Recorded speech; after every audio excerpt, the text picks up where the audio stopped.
بیٹے امجد کو ایک مہنگے اسکول میں پڑھنے کا شوق تھا، لیکن اسکول کی فیس میں ادا نہیں کر سکتی تھی۔ اپنے بیٹے امجد کی خاطر ہی میں کام کرنے پر مجبور ہوئی، اور جب بیٹا اسکول جاتا تب میں کام کرنے کو نکل جاتی تھی۔ ایک دفعہ امجد اسکول سے جلدی گھر واپس آ گیا اور اپنی ماں کو کام کرتے دیکھا تو اسے بہت افسوس ہوا۔ وہ گھر سے واپس چلا گیا اور گھر ہمیشہ ہمیشہ کے لیے چھوڑ دیا۔ وہ خود نہیں جانتا تھا کہ وہ اب کہاں جائے گا، لیکن اچھی طرح جانتا تھا کہ اب وہ واپس نہیں آ سکتا، کیونکہ ماں کو وہ کام کرتے ہوئے نہیں دیکھ سکتا تھا۔ سنبل نے اپنے بیٹے کو بہت تلاش کیا، لیکن وہ نہ ملا۔ اس نے اللہ سے توبہ کی اور گھر چھوڑ کر فقیری باندھ کر ایک دربار پر رہنا شروع کیا۔ تقریباً 18 برس بعد اس کا بیٹا امجد اپنی بیوی کے ساتھ دربار پر حاضری دینے آیا تو سنبل نے اپنے بیٹے کو پہچان لیا۔ اس نے اپنے سفید بالوں سے چہرہ چھپا لیا، اور پھر اس کے بعد پرائمری کی تعلیم حاصل کرنے کے بعد جب امجد کے کلاس فیلوز نے ایک انگلش میڈیم ہائی اسکول میں ایڈمیشن لیا تو امجد نے بھی اپنی ماں سے یہی کہا کہ میں اس اسکول میں پڑھنا چاہتا ہوں، میرے سارے دوست ادھر پڑھتے ہیں اور کافی اچھا اسکول ہے، میں ایک بار اسکول میں بھی گیا تھا۔ سنبل اپنے بیٹے کی ڈیمانڈ پر حیران ہوئی، حالانکہ اس کا بھی یہی ارادہ تھا۔ وہ چاہتی تھی کہ اس کا بیٹا اعلیٰ تعلیم حاصل کرے، اچھے اسکول میں پڑھے، لیکن اس اسکول کی فیس بہت زیادہ تھی اور سنبل جانتی تھی کہ وہ اسکول کی فیس ادا نہیں کر پائے گی۔ لیکن اگر وہ اپنے بیٹے سے یہی بات کہتی تو امجد کیونکہ ابھی بچہ تھا تو وہ مایوس ہو جاتا، اس کا دل ٹوٹ جاتا، یہی سمجھتا کہ یتیم ہوں اس لیے میرا کوئی وارث نہیں اور میری کوئی خواہش پوری نہیں ہو سکتی۔ سنبل یہ بھی جانتی تھی کہ اس کے پاس کچھ ایسا نہیں تھا جس کو فروخت کر کے وہ اپنے بیٹے کے ارمان پورے کر سکے۔ ویسے تو وہ لوگوں کے گھروں میں کام بھی کرتی تھی، ان کے برتن صاف کرتی تھی، جھاڑو پونچھا وغیرہ، لیکن اتنے سنگ دل لوگ تھے کہ وہ یہ حقیقت جانتے تھے کہ سنبل بیوہ ہے، اپنے بچے کو پڑھانا چاہتی ہے، مگر مہینے کا 5,000 سے زیادہ نہیں دیتے تھے۔ سنبل یہ بھی جانتی تھی کہ محلے کے کئی ایسے افراد ہیں جو ان کو تنگ کرتے ہیں، مگر وہ تو اپنا منہ چھپائے گھر سے باہر نکلتی تھی، اپنے آپ کو لوگوں کے غلیظ نظروں سے چھپا کر نکلتی تھی، لیکن اس کے باوجود حوث پرست لوگ اسے عجیب و غریب نظروں سے دیکھتے تھے۔ انسان اگر گر جائے تو وہ چادر میں لپٹی ہوئی عورت کو بھی نہیں چھوڑتا۔ ابھی کچھ دن پہلے کی بات تھی جب وہ کریانہ اسٹور پر گئی تھی، دکاندار سے درخواست کی تھی کہ گھر کا راشن ختم ہو چکا ہے، آپ ادھار پر مجھے کچھ سامان دے دیں اور اس کے علاوہ کیش میں مجھے 3,000 روپے دے دیں، 1 مہینے بعد میں پیسے واپس کر دوں گی۔ جس پر اس نے بڑی بے رخی سے کہا تھا کہ کل دوبارہ آنا، میں سوچ کر بتاؤں گا۔ سنبل دوسرے دن اس دکان پر گئی اور دوبارہ اپنی مجبوری بتائی، جس پر اس نے کہا کہ ادھار پر میں تجھے راشن تو دے دوں گا، لیکن تو یہ پیسے کیوں مانگ رہی ہو؟ جس پر اس نے دکاندار کو بتایا کہ میرا بیٹا امجد اس اسکول میں پڑھ رہا ہے، یہ انگلش میڈیم اسکول ہے جس کی فیس کافی زیادہ ہے، ویسے تو مجھے زیادہ پیسوں کی ضرورت تھی لیکن آپ سے صرف 3,000 ہی مانگے ہیں۔ دکاندار نے کہا راشن تو ادھار پر میں تمہیں دے دوں گا، لیکن بیٹے کی فیس نہیں دے سکتا۔ سیانے کہتے ہیں کہ چادر دیکھ کر ہی پاؤں پھیلانا چاہیے، جب تمہارے پاس بیٹے کو پڑھانے کے لیے وسائل نہیں تو دوسرے لوگوں سے مانگ کر کیوں بیٹے کو پڑھا رہی ہو؟ دکاندار کی یہ بات سن کر وہ چپ چاپ وہاں سے چلی گئی، اپنے آنسو کو چھپانے کی کوشش کر رہی تھی، اور اس نے دکاندار سے وہ راشن بھی ادھار پر نہ لیا۔ 2 دن ہی گزرے تھے کہ دکاندار نے دروازے پر دستک دی۔ سنبل اس وقت گھر میں اکیلی تھی، اس نے دروازہ کھولا تو دکاندار نے کہا کیا میں اندر آ سکتا ہوں؟ سنبل اسے گھر میں لے آئی، وہ اپنے ساتھ راشن بھی لے آیا تھا، اور سنبل سے کہا کہ 1 مہینے بعد تم مجھے پیسے دے دینا، میں تمہیں تمہارے بیٹے کی فیس دینے کے لیے بھی تیار ہوں، لیکن یہ پیسے میں تم سے واپس نہیں لوں گا۔ اس کی یہ بات سن کر سنبل حیران ہوئی اور کہنے لگی بھائی صاحب آپ مجھ سے واپس پیسے کیوں نہیں لیں گے؟ جس پر اس نے سنبل کو جواب دیا کہ تمہیں 5 سال میری دکان پر کام کرنا پڑے گا، وہ بھی فری میں، اگر تم میری بات مانو گی تو تمہارا بیٹا اعلیٰ تعلیم حاصل کرے گا۔ سنبل اس کی بات سمجھ چکی تھی، جو راشن وہ اپنے ساتھ لے آیا تھا وہ بھی اسے واپس کر دیا اور کہا کہ دوبارہ میرے گھر میں آنے کی ہمت مت کرنا۔ دکاندار وہاں سے واپس چلا گیا، مگر اسکول میں فیس ادا کرنے کی آخری تاریخ قریب تھی، جس کی وجہ سے سنبل بہت زیادہ پریشان تھی۔ جن لوگوں کے گھروں میں کام کرتی تھی ان سے بھی ادھار مانگنے کی کوشش کی تو انہوں نے بھی انکار کیا۔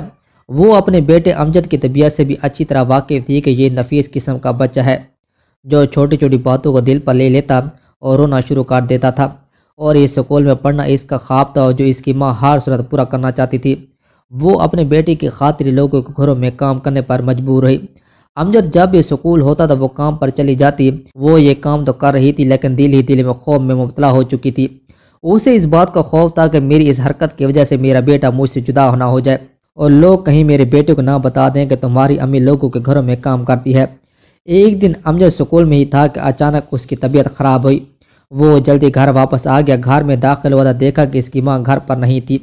اسے پڑوسن نے بتایا کہ تمہاری ماں فلاں گھر گئی ہے کام کرنے کے لیے۔ امجد جب وہاں پہنچا تو اپنی ماں کی حالت دیکھ کر سر چکرا کر گر گیا۔ اس کا پورا جسم کانپ رہا تھا اور ٹھنڈا ہو رہا تھا۔ وہ گھر سے واپس چلا گیا، لیکن اس ارادے سے گیا کہ واپس لوٹ کر نہیں آؤں گا۔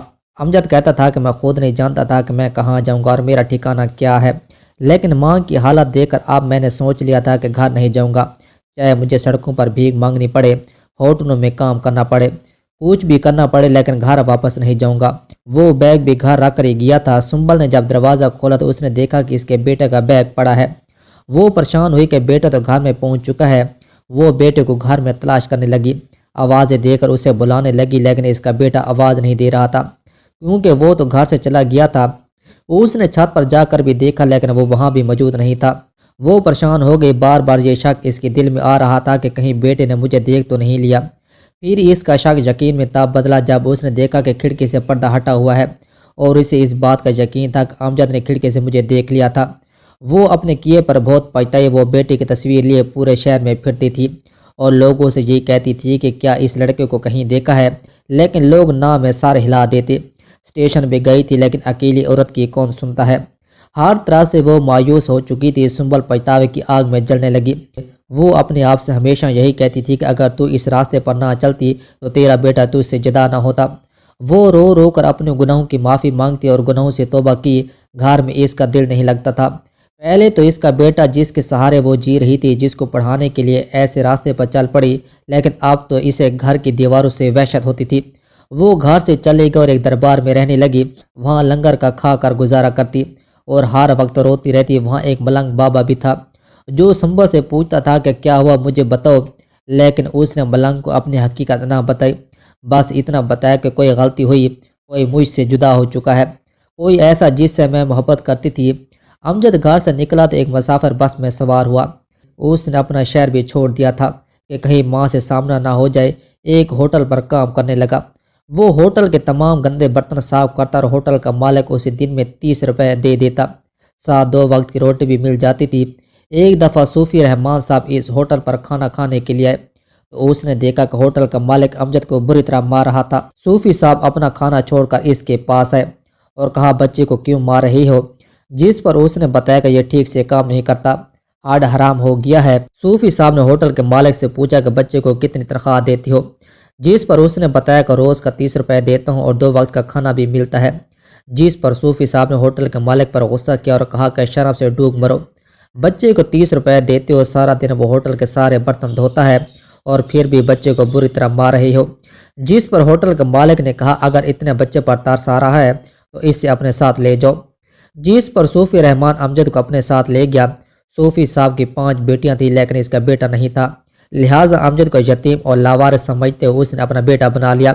وہ امجد کے ساتھ بہت اچھا سلوک کرتا تھا، لیکن اس کی بیوی زینب کا رویہ امجد کے ساتھ کوئی ٹھیک نہیں تھا۔ وہ اکثر اپنے شوہر سے یہی کہتی تھی کہ لوگ تو جانور بھی نسل دیکھ کر خریدتے ہیں اور آپ ایک ایسا بچہ گھر لے آئے جس کا نہ کوئی عطا ہے نہ پتہ، یہ کیسا ہے، کس خاندان سے تعلق رکھتا ہے۔ لیکن اپنی بیوی کی ان باتوں کے باوجود اس نے امجد کو لکھایا پڑھایا، اور جب اسے پتہ چلا کہ امجد پڑھائی میں کافی لائق ہے تو اس نے اس کی تعلیم پر خصوصی توجہ دی، اسے ٹیوشن کے لیے ایک اکیڈمی میں بھیجا۔ امجد کہتا ہے کہ میں اپنی حقیقی ماں کو بھول چکا تھا، صوفی رحمان کو اپنا باپ اور زینب کو اپنی ماں سمجھتا تھا، حالانکہ ان کا رویہ میرے ساتھ سخت تھا، لیکن وہ مجھے اپنے حقیقی والدہ سے بھی اچھی لگتی تھی۔ وقت اتنا جلدی گزرا کہ مجھے پتہ نہ چلا۔ ماسٹر کی تعلیم مکمل کرنے کے بعد میری مومنہ نامی ایک لڑکی سے شادی ہوئی۔ میں اس وقت کینیڈا میں مقیم تھا۔ مجھے آج بھی یاد ہے جب میں نے یہاں آنے کے لیے اپنی کوشش شروع کی تھی تو میرے ساتھ میرے 3 اور رشتہ دار بھی تھے، جبکہ 2 دوست بھی تھے۔ ہم 6 لوگ تھے، 6 میں سے صرف میں اکیلا ہی تھا جو یہاں آنے میں کامیاب ہوا تھا، باقی لوگ ویزا ہی حاصل نہیں کر پائے تھے۔ یہاں آنے کے بعد میں نے محنت شروع کر دی۔ جو لوگ بھی یورپ میں سیٹل ہیں وہ یہ بات جانتے ہیں کہ یہاں آ کر شروع کے دنوں میں انسان کو اتنی سخت محنت کرنا پڑتی ہے تاکہ وہ یہاں نہ صرف اپنا خرچ چلا سکے، پیٹ پال سکے، بلکہ پیچھے اپنے گھر والوں کے لیے بھی کچھ بھیج سکے۔ مجھے یاد ہے کہ کتنا عرصہ میرے پاس رہنے کے لیے کوئی جگہ نہیں تھی تو میں ایک انڈین کے گراج میں سویا کرتا تھا، بدلے میں مجھے سونے سے پہلے رات کو اس کے گراج کی صفائی کرنا پڑتی تھی، یعنی وہ جب اپنا کام مکمل کرتا تو اپنا گراج بند کر کے اپنے گھر چلا جاتا تھا۔ میں جب اپنے کام سے واپس آتا تھا تو آ کر دوبارہ اس کا گراج کھولتا، اس کے تمام اوزار ترتیب سے رکھتا، اس کے بعد صفائی کرتا اور پھر وہیں سو جاتا۔ میرا بہت سارا عرصہ اس گراج میں سوتے ہوئے گزرا اور میں آج بھی اس ہندوستانی کا شکر گزار ہوں جس نے مجھے اس وقت پناہ دی جب میرے پاس اللہ تعالیٰ کی ذات کے سوا اور کوئی سہارا نہیں تھا۔ گو کہ یہ دونوں کے لیے کاروبار جیسا تھا، اس کا میں دونوں کا فائدہ تھا، مگر اس وقت مجھے رہائش کی زیادہ ضرورت تھی، اس لیے میرا فائدہ زیادہ تھا۔ مجھے مجبوری تھی، اس سے کوئی مجبوری نہیں تھی۔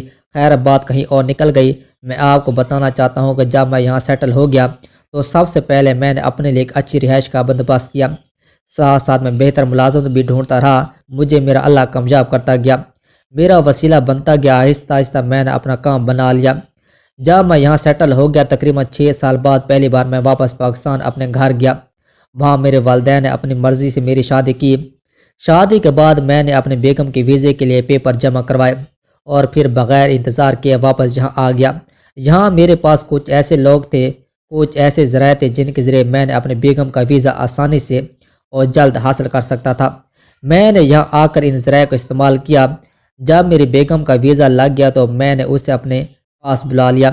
گو کہ میں اپنے والدین کا بھی پاسپورٹ بنوایا تھا، لیکن میں نے ان کا ویزا اپنے بیگم کا ساتھ اس لیے اپلائی نہیں کیا تھا، مجھے یہ خدشہ تھا کہ کہیں تینوں ویزے ایک ہی بار اپلائی کرنے پر تینوں ہی ریجیکٹ نہ ہو جائیں، کیونکہ ایک آدمی کو ویزا حاصل کرنے کے لیے یہ ظاہر کرنا ہوتا ہے کہ وہ جن کو بلا رہا ہے ان کے تمام تر اخراجات پورے کر سکتا ہے، ان کے ضروریات کو پورا کر سکتا ہے، ان کا خیال رکھ سکتا ہے۔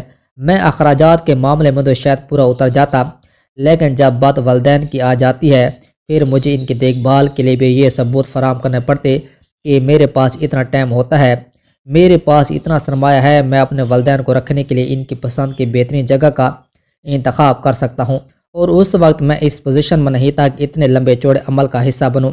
اس لیے میں نے پہلے اپنے بیگم کا ویزا اپلائی کیا اور بیگم کو اپنے پاس بلا لیا۔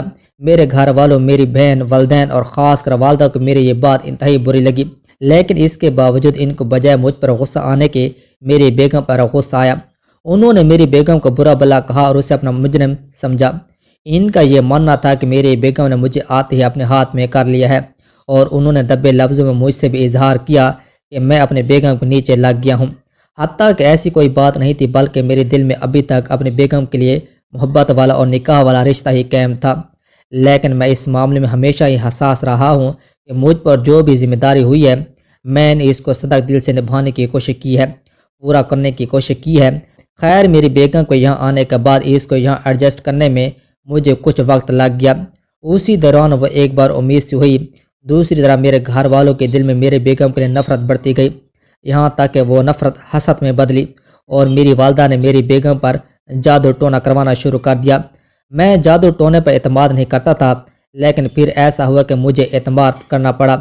میری بیگم امید سے ہوئی، 3 مہینے تک سب کچھ بالکل نارمل تھا، مگر 3 مہینے بعد حالات خراب ہونے لگے۔ میری بیگم کی طبیعت انتہائی بگڑ گئی، وہ نہ کچھ کھاتی تھی اور نہ ہی پیتی تھی، یہاں تک کہ آہستہ آہستہ وہ چلنے پھرنے سے بھی قاصر ہو گئی۔ میں نے اس کا مکمل چیک اپ کروایا، علاج شروع کروایا، لیکن بات تب بگڑ جاتی جب ہم ایک چیز کا علاج شروع کرتے تو اس کے ساتھ کوئی نیا مسئلہ بن جاتا۔ مثلا جب میں نے اس کی کمزوری کا علاج شروع کیا تو ساتھ ساتھ اسے چلنے پھرنے میں تکلیف آنے لگی۔ جب اس کے چلنے پھرنے کا علاج شروع کروایا تو اس کے جسم پر ایک عجیب سی الرجی شروع ہو گئی۔ جب اس کی الرجی کا علاج شروع کروایا تو اس کے پیٹ میں موجود بچے کو مسائل بننے لگے، یہاں تک اس کا وہ حمل ضائع ہو گیا۔ جیسے اس کا وہ حمل ضائع ہوا اس کے بعد اس کی صحت میں بہتری آنا شروع ہو گئی اور ٹھیک 2 مہینے بعد وہ بالکل پہلے جیسی ہو گئی۔ اس کے بعد دوبارہ وہ امید سے ہوئی، آپ کی بار بھی پہلے 2.5 سے 3 مہینے سب کچھ نارمل رہا، لیکن پھر پہلی بار کی طرح ہی مسائل شروع ہو گئے اور وہ بالکل پہلے کی طرح ہی چلتے گئے۔ جب ہم کسی ایک مرض کا علاج شروع کرتے تو کوئی دوسرا مرض کھڑا ہو جاتا، اس بار بھی ہمارا مقصد حاصل ہوئے بنا ہی رہا، اس بار بھی سب کچھ پہلے کی طرح ہوا۔ جب امید ختم ہو گئی تو اس کے بعد ٹھیک 1.5-2 ماہ کے اندر میری بیگم بالکل نارمل ہو گئی۔ جب 3 بار ہمارے ساتھ ایسا ہی ہوا تو میں نے یہ معاملہ اپنے ساتھ کام کرنے والے لوگوں سے ڈسکس کیا، کیونکہ میں جس ڈاکٹر سے علاج کروا رہا تھا وہ بھی اس معاملے میں حیران تھا۔ وہ کہتا تھا کہ جو بھی بیماری ہے وہ قابل علاج ہے، لیکن مسئلہ یہ ہے کہ جب ہم ایک بیماری کا علاج شروع کرتے ہیں تو اس کے ختم ہونے سے پہلے ایک نئی بیماری آنے لگتی ہے۔ ہم صرف علاج کر سکتے ہیں اور اس علاج کے دوران آپ کے بچے کی اس دنیا میں آنے کی امید ختم ہو جاتی ہے۔ آپ بتائیں اس میں کیا کر سکتا ہوں؟ ڈاکٹر کے علاوہ میرے جاننے والوں کے پاس بھی اس کا کوئی مناسب حل نہیں تھا، تو مجھے کسی دوست نے مشورہ دیا کہ تم اپنے بیگم کے ساتھ کچھ عرصے کے لیے پاکستان چلے جاؤ۔ میں نے اس کی بات پر عمل کیا اور بیگم کے ہمراہ پاکستان آ گیا۔ یہاں آ کر آہستہ آہستہ یہ راز کھلنے لگا۔ ہوا کچھ یوں کہ جب ہم لوگ گھر میں آ کر رہے تو میں نے اپنے ساتھ اور اپنے بیگم کے ساتھ ہونے والے عجیب و غریب حادثات دیکھے۔ کئی بار میں نے دیکھا کہ میری بیگم کمرے میں سو رہی ہے اور اس کے چہرے پر خون آ کر گرا ہے۔ وہ خون اس کے چہرے سے نہیں بہہ رہا تھا بلکہ کسی اور چیز کا گرا ہے۔ کئی بار مجھے میری بیگم کے قریب عجیب و غریب قسم کے کیڑے نظر آئے جو کبھی میری بیگم خود اپنی آنکھوں سے نہیں دیکھ پائی۔ کئی بار میں نے اپنے بیگم کو جسم پر کوئلے کی مدد سے کانٹے کا نشان لگا ہوا دیکھا اور کبھی کہیں لگا ہوتا تھا۔ شروع میں نے ان سب چیزوں کو نظر انداز کیا، لیکن میں کب تک کر سکتا تھا۔ میرے ذہن میں ایک دن سوتے ہوئے ماضی کے وہ واقعات آئے اور پھر یہ موجودہ حالات دیکھے تو میں تھوڑا پریشان ہو گیا۔ میں نے کسی عالم دین سے ان حرکتوں اور باتوں کے متعلق مشورہ کرنے کا فیصلہ کیا۔ جب میں عالم دین سے ملا تو اس نے سارا آواز سننے کے بعد مجھ سے کوئی ذاتی معلومات لی۔ پھر اس نے مجھے بتایا کہ تم لوگ کسی کے حسد کا شکار ہوئے ہو اور اس حاسد نے تم لوگوں پر جادو کروا رکھا ہے۔ تم جب اپنے ماضی کو اپنے موجودہ حالات کے ساتھ ملا کر دیکھو گے تو تمہیں اندازہ ہوگا کہ در حقیقت جو لوگ تم سے حسد کرتے ہیں وہ یہ چاہتے ہی نہیں ہیں کہ تم لوگوں کی نسل آگے چلے۔ مختصر لفظوں میں بتاؤں تو وہ تم دونوں میں علیحدگی چاہتی ہیں اور اس علیحدگی کے لیے ان لوگوں نے جادو ٹونے کا سہارا لیا ہے۔ عالم دین کا مشورہ دینے کے بعد میں نے جب ماضی کے سارے حوالات کو ترتیب دے کر دیکھا تو مجھے وہ بہت کچھ مشکوک لگا، یہاں تک کہ میں نے اس کی حقیقت کا کھوج لگانے کا فیصلہ کیا اور پھر حقیقت کو ڈھونڈنے لگا۔ مگر جب حقیقت کو پا لیا تو افسوس ہوا کہ کاش میں نے حقیقت کو ڈھونڈنے کی کوشش نہ کی ہوتی۔ مجھے اس عالم دین نے بتایا تھا کہ تم باقاعدگی سے قرآن پاک کو پڑھا کرو، سورۃ بقرہ کو با ترجمہ پڑھو، اس کے بعد تم کو تمہارے مسائل سمجھنے میں آسانی ہوگی۔ اس کے ورد کو اپنی زندگی کا حصہ بنا لو اور اپنے ارد گرد نظر رکھو، یہاں تک کہ اپنی بیوی پر بھی جس کی بھی کوئی حرکت مشکوک لگے جب وہ اپنا عمل پورا کر لے تو اس کو ضرور پوچھو کہ یہ تم نے کیا کیا ہے۔ میں نے مولوی صاحب کی بات پر عمل درآمد شروع کر دیا، یہاں تک کہ ایک دن میں نے دیکھا کہ میری بیگم نماز کے لیے غسل کر رہی ہے۔ میری والدہ اور میری بہن جس کمرے میں جس بیڈ پر ہم سوئے ہوتے ہیں اس بیڈ کا گدا اٹھا کر اس کے نیچے کچھ رکھ رہی ہے۔ میں یہ سب کچھ دیکھنے کے لیے دروازے کوٹ میں ہو گیا۔ جب میری والدہ اور بہن نے اپنا کام مکمل کر لیا تو میں نے ان کو روک کر پوچھا کہ انہوں نے یہ کیا کیا ہے۔ وہ گھبرا گئے۔ انہوں نے اپنی گھبراہٹ پر قابو پانے کے لیے مجھے جواب دیا کہ میری بیگم کے کہنے پر انہوں نے گدے کو اٹھا کر دیکھا، کیونکہ میری بیگم نے ان سے شکایت کی تھی کہ گدے کے نیچے یا تو بیڈ ٹوٹ چکا ہے یا پھر کوئی ایسی چیز پڑی ہے جو ان کو چپتی ہے اور سونے نہیں دیتی۔ اب بھی ہم ماں بیٹے میں یہ بحث چل رہی تھی کہ میری بیگم بھی نہا کر نکل آئی۔ میں نے اسے روک کر پوچھا کہ تم نے امی سے کوئی شکایت کی تھی؟ اس نے جواب میں سوالیہ نظروں سے میری طرف دیکھا جیسے میری بات کو سمجھ نہ پائی ہو۔ میں نے جب اپنے سوال کو دہرایا تو اس نے انکار کر دیا اور میں نے اسے بھیج دیا کہ جا کر نماز پڑھو۔ میں نے اپنی والدہ کے سامنے اس میٹرس کو اٹھایا تو اس کے نیچے سے کسی خاتون کے بالوں کا ایک گچھا ملا۔ ان بالوں کے ایک طرف سے جلایا گیا تھا اور ایک طرف سے خون میں رنگا گیا تھا۔ اس میں ڈھیر سارے سوئیاں بھی چبھی ہوئی تھیں۔ بالوں کو کپڑے میں لپیٹنے کے بعد اس میں سوئیاں چبھی گئی تھیں۔ میں نے اپنی والدہ سے اس کے متعلق پوچھا تو اس کے چہرے کا رنگ اڑ گیا، جس سے صاف ظاہر ہو گیا کہ اس کی چوری پکڑی گئی ہے۔ میں نے اسی وقت ہر وہ چیز اٹھائی اور اس عالم دین کو جا کر ملا۔ انہوں نے جب وہ سامان دیکھا تو اسے کھولنے کی اجازت نہ دی۔ انہوں نے کہا کہ اس کو اسی طرح کہیں کسی بنجر زمین میں دبا دو اور کچھ دن کے لیے کہیں والدہ سے الگ گھر لے لو جہاں تم پر اور تمہاری بیوی پر تمہاری والدہ کی نظر نہ پڑے۔ تم اپنی بیوی کے ساتھ رہو اور یہ وظیفہ کرتے رہو جو میں نے بتایا ہے۔ انشاءاللہ تعالیٰ تمہیں خود محسوس ہوگا کہ تمہارے حالات بہتر ہو چکے ہیں۔ جب تمہارے حالات بہتر ہو جائیں تو دوبارہ اپنی والدہ کے پاس جانا، ان کو پیار سے سمجھانا کہ وہ جو نتیجہ اس جادو ٹونے کے ذریعے حاصل کرنا چاہتی تھی اگر وہ وہی مقصد سیدھا آپ کو بتا دیں تو آپ ان کا وہ مقصد پورا کر دیں گے۔ میں نے اس عالم دین کی اس بات پر عمل درآمد کیا۔ جیسے ہی ہم اپنے گھر والوں سے الگ ہوئے ایک عجیب سا سکون ملا۔ میری بیگم ایک بار پھر سے امید سے ہو گئی۔ جب ہمارے حالات بالکل نارمل ہو گئے تو میں ایک دن اکیلا اپنی والدہ کے پاس آیا۔ میں نے ان سے پوچھا کہ وہ کیا چاہتی ہے تو انہوں نے مجھے بتایا کہ وہ مجھ سے اور میری بیگم میں علیحدگی چاہتی ہے۔ میں نے وجہ پوچھی تو ان کا کہنا تھا کہ میری بیگم نے مجھے میری والدہ سے دور کر دیا ہے۔ میں نے اپنی والدہ کو بتایا کہ میں چاہ کر بھی آپ سے دور نہیں جا سکتا، مگر آپ نے جو کچھ میری بیگم کے ساتھ کیا ہے وہ ظلم ہے۔ اور پھر میں نے وجہ پوچھی کہ آپ نے یہ سب کچھ کس وجہ سے کیا ہے تو میری والدہ نے بتایا کہ جب تم نے اپنے ساتھ کینیڈا لے جانے کے لیے ہمارے بجائے اپنی بیگم کا انتخاب کیا تو اسی وقت ہمارے دل میں حسد آیا اور بغض بھی آ گیا، اور پھر اسی بات پر ہم نے تمہاری بیوی کو سبق سکھانے کا فیصلہ کیا۔ ان کی یہ بات سن کر میں حیران اور دل میں یہ سوچنے لگا کہ صوفی صاحب کتنے اچھے انسان تھے۔ وہ تو دوسروں کی مدد کرنے والے تھے، جبکہ اس کی بیوی، جس کو میں اپنی ماں سمجھتا تھا، وہ حسد میں اس قدر اندھی ہو چکی ہے۔ زینب کی یہ باتیں سن کر میں نے گھر چھوڑنے کا فیصلہ کیا، کیونکہ ان حالات میں اپنی بیوی کو اس گھر میں نہیں رکھ سکتا تھا، جبکہ زینب اور اس کی بیٹیاں میری بیوی کو دل سے قبول نہیں کر رہی تھیں، بلکہ اگر ان کا بس چلتا تو وہ اسے جان سے مار ڈالتی۔ لہٰذا میں نے بہتری اسی میں سمجھی کہ بیوی کو اپنے ساتھ لے کر الگ گھر میں شفٹ ہو جاؤں۔ آج کافی عرصہ بعد مجھے اپنی ماں کی یاد آئی۔ میں جانتا تھا کہ اسے غلطی ہوئی تھی، لیکن وہ مجھ سے محبت کرتی تھی، لیکن میں اس حقیقت سے ناواقف تھا کہ میری ماں کسی وجہ سے اس راستے پر آئی ہے۔ میں اپنی بیوی کے ساتھ ایک دربار پر حاضری دینے آیا۔ یہ میری بیوی کی خواہش تھی جس پر میں گیا تھا۔ وہاں میں نے دیکھا کہ ایک بوڑھی عورت جس نے اپنا چہرہ اپنے سفید بالوں سے چھپایا ہوا تھا۔ میں عورت کی اس حرکت پر حیران تھا، اور میں جیسے دربار کے احاطے سے باہر آیا تو اس نے اپنے چہرے سے بال ہٹائے۔ مجھے یہ بات بڑی عجیب لگی اور میں نے بیوی سے بھی اس بات کا ذکر کیا تھا، جس پر وہ بھی حیران ہوئی۔ میں ماں کی تلاش میں اس گھر میں بھی آیا تھا، لیکن وہاں تالا لگا ہوا تھا۔ محلے والوں نے یہی بتایا کہ تمہارے جانے کے بعد تمہاری ماں بھی یہ گھر چھوڑ کر چلی گئی تھی، اور ہمیں کچھ معلوم نہیں کہ وہ کہاں گئی۔ ایک دن میں نے اپنا منہ ایک سفید کپڑے سے ڈھانپ لیا اور دربار کی طرف روانہ ہوا۔ میں اس بوڑھی عورت کے بارے میں جاننا چاہتا تھا۔ وہ اس وقت سو رہی تھی۔ اس کے چہرے پر جیسے ہی میری نظر پڑی تو دنگ رہ گیا۔ یہ میری ماں ہی تھی، کتنی بدل چکی تھی۔ حالات نے اسے ایک بھیکارن بنا دیا تھا۔ میں اس کے ساتھ ہی بیٹھ گیا اور اس کے بیدار ہونے کا انتظار کرنے لگا۔ جیسے ہی نیند سے بیدار ہوئی تو میری طرف دیکھا، میں رو رہا تھا۔ آج 20 برس بعد میں اس سے مل رہا تھا۔ میں اپنی ماں سے معافی مانگتا تو وہ مجھ سے معافی مانگ رہی تھی، اور لوگ حیران تھے کہ ماں بیٹا ایک دوسرے سے کس بات کی معافی مانگ رہی ہے، لیکن وہ اس حقیقت سے ناواقف تھی کہ 20 برس کی جدائی ماں بیٹے پر کتنی بھاری ثابت ہوئی۔ میں ماں کو اپنے ساتھ لے آیا۔ میں نے تو اپنی بیوی کو بھی ماں کے بارے میں کچھ نہیں بتایا تھا اور نہ ہی بتانا چاہتا تھا، لہٰذا اس سے یہی کہا کہ میری ماں مجھ سے جدا ہو گئی تھی اور اب مجھے واپس مل چکی ہے۔ ماں نے اپنی زندگی کے آخری ایام ہمارے ساتھ گزارے، اپنے پوتوں کو دیکھ کر خوش ہوتی تھی، اور وہ جتنا عرصہ زندہ رہی میں نے اپنی ماں کی خوب خدمت کی، کیونکہ میری جنت مجھے واپس مل چکی تھی۔ اوکے دوستو، امید آپ کو یہ ویڈیو اچھی لگی ہوگی۔ اچھی لگی تو چینل کو لازمی سبسکرائب کریں، بیل کے آئیکن لازمی دبائیں تاکہ ہر آنے والی ویڈیو کی نوٹیفیکشن آپ تک پہنچ سکے۔ خدا حافظ۔